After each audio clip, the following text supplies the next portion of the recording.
Marketers, your time is now. Ecommerce is on a mission to give power to the marketer. With Ecommerce, they want you to wield the ultimate marketing power. Ecommerce is an omni-channel customer engagement platform that connects more native channels than any other vendor in the market. Say farewell to one-size-fits-all campaigns. Ecommerce empowers you with personalized, data-driven strategies that captivate your audience and boost your bottom line.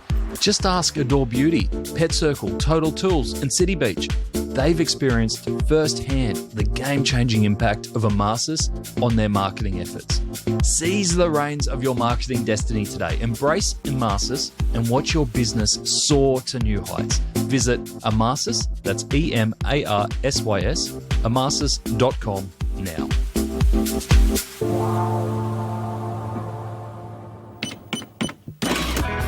Welcome to The Checkout. We catch up with previous Add to Cart guests and ask them 5 quick questions to get to know them better and leave you with a little extra inspiration to get through your Friday. Here's your host, Bushy. Today's checkout features Justin Tyan, co-founder of Glow Capital Partners, a growth equity firm investing in high-growth brands and businesses in Australia and New Zealand.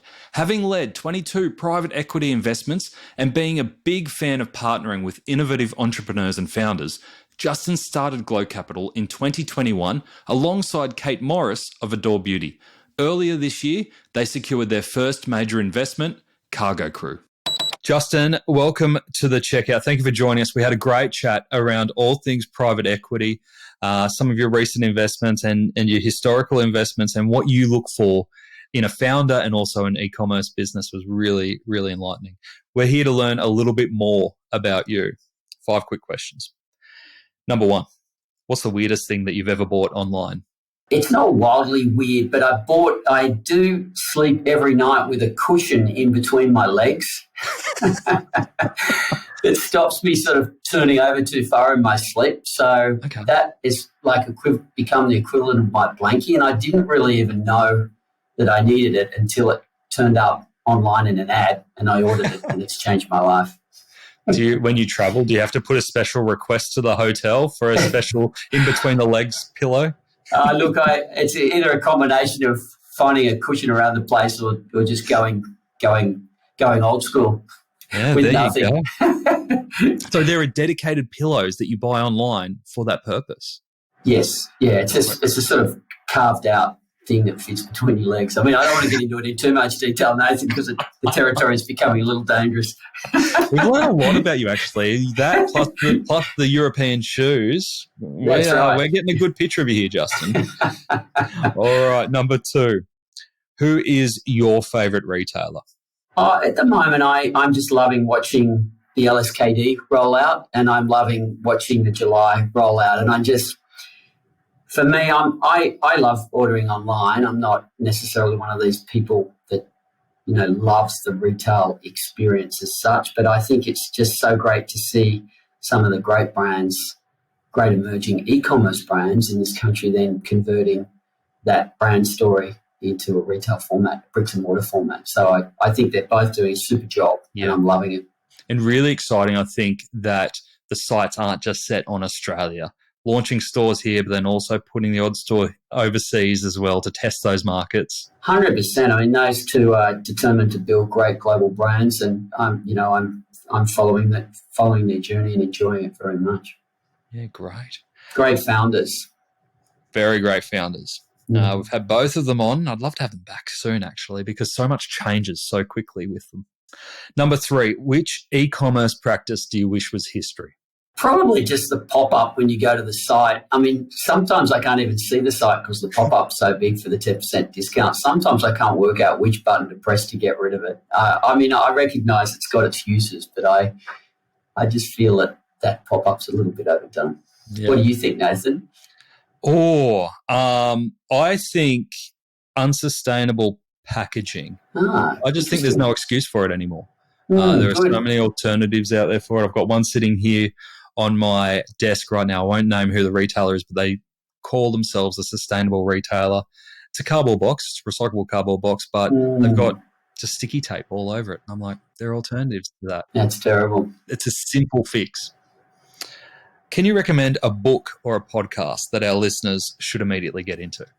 Oh, look, Nathan, I've been consumed by podcasts. I mean, I used to listen to books online, but now I've never got any time because I'm just trying to get between all the podcasts. Now, apart from your wonderful podcast, which takes first priority, which everyone would say, I am loving and have continued to love the Acquired podcast, and there's been a couple of great ones there recently. It was Walmart most recently, but there's a super one on LVMH in there. Great. And I love the Founders podcast as well. Yep. And look, there's a bunch of those. I mean, you said which is, I mean, I've got a bunch of them. Invest Like the Best is another great one. And then actually for sort of the weekly update, I do love All In, which is very American, and there's sort of like 3 sort of billionaires. And then there's another one called My First Million that I've just started listening to, and that's a sort of smaller time version of All In. So I got a lot to listen to and so much to learn. So I love it. I'm a podcast junkie. What speed do you listen to your podcasts on? 1.5. Yeah, that's my. What about you? Yeah, I'm 1.5. Except yours. 0.75. Yeah, 0.5. I can't get enough of my own voice, honestly.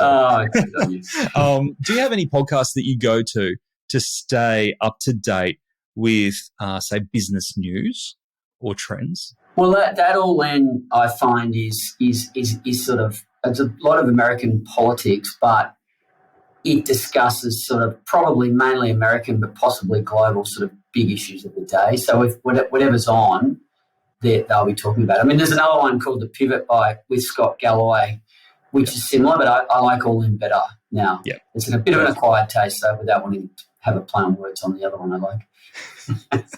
All right, good recommendation. Thank you very much. Finish this sentence. The future of retail is? I think it's brand.